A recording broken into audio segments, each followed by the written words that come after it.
Do you ever replay conversations in your head hours later? You think about what you said, what they said, the tone, the pause, the facial expression. You imagine what you should have said instead. And even when nothing bad happened, your brain keeps analyzing. If that sounds familiar, you've probably been told the same thing over and over. You're overthinking. But what if you're not? What if you're not? What if your brain isn't malfunctioning? What if it's protecting you? Overthinking isn't random. It's a pattern. And most of the time, it's connected to your brain's threat detection system. Your brain is wired to keep you safe, not happy, not calm, safe. Thousands of years ago, survival depended on detecting danger quickly. A shift in tone, a change in facial expression, a subtle social rejection. Being excluded from the group once meant serious risk, so your brain evolved to scan for social threats constantly. Fast forward to today. You're not being chased by predators, but your nervous system doesn't fully know that. It still reacts strongly to uncertainty, rejection, and ambiguity. When someone responds differently than expected, your brain asks, did I say something wrong? Did they lose interest? Did I mess this up? That's not weakness, that's pattern detection. Overthinking is often just your brain trying to predict outcomes to avoid pain.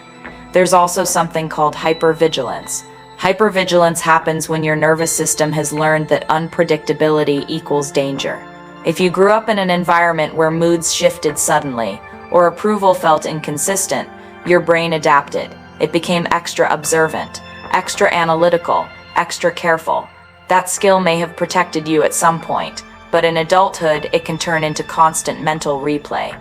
You analyze texts, you analyze body language, you analyze silence, because your brain believes that if it can just figure everything out, it can prevent hurt.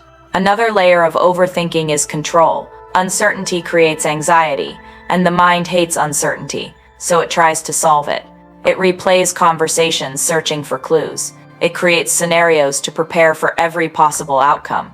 It thinks that if it can anticipate rejection, it won't be blindsided by it. But here's the problem.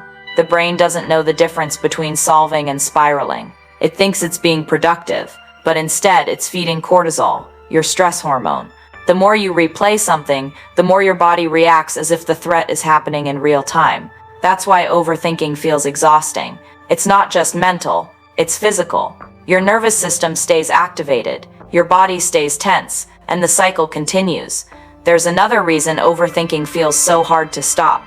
Your brain confuses uncertainty with danger. When something feels unresolved, your mind keeps it open like an unfinished task, an unanswered text, a vague response, a strange tone shift. Your brain treats it like an incomplete loop, and incomplete loops demand closure. So you replay the interaction trying to close it, trying to make sense of it, trying to predict what happens next. Overthinking gives the illusion of control.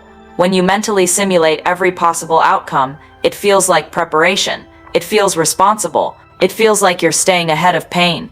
But in reality, you're rehearsing scenarios that may never happen. And your nervous system reacts to each imagined scenario as if it's real. Your heart rate changes. Your breathing shifts. Your muscles tighten. The body doesn't fully distinguish between real threat and vividly imagined threat. That's why overthinking at night feels worse. There are fewer distractions, less noise, more silence, and silence amplifies internal dialogue. When the world gets quiet, your thoughts get louder. That doesn't mean you're dramatic. It means your brain finally has space to process everything it postponed during the day. There's also a social layer to overthinking. Humans are wired for belonging. Rejection, even subtle rejection, activates the same brain regions as physical pain.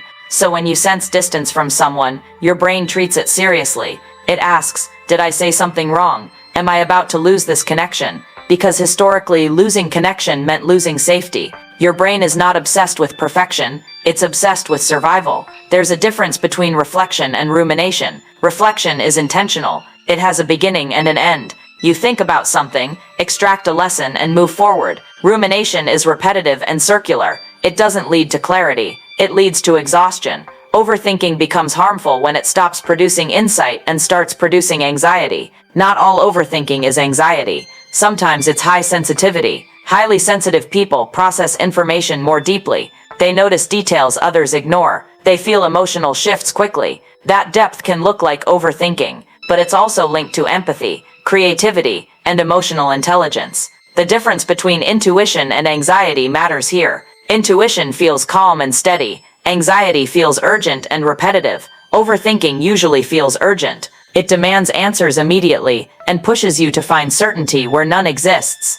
The real shift isn't just stop thinking. That doesn't work. Your brain thinks because it believes it's protecting you. The shift happens when you change the question. Instead of asking, "What did I do wrong?" ask, "Is this actually a threat? Or is my brain filling in gaps?" Instead of replaying the past, remind yourself, "If something is truly wrong, I will handle it when it happens, not before." You don't need to solve imagined problems. You only need to respond to real ones. Separate facts from interpretations. Fact: they replied later than usual. Interpretation: they're losing interest. Fact: their tone sounded different. Interpretation: I messed up. When you separate reality from meaning, you create space, and space reduces urgency. Overthinking often comes from caring deeply. You value connection. You want things to go well, but caring doesn't require self-punishment, and protection doesn't require constant mental surveillance. Your brain learned to scan for danger. That doesn't mean danger is always there.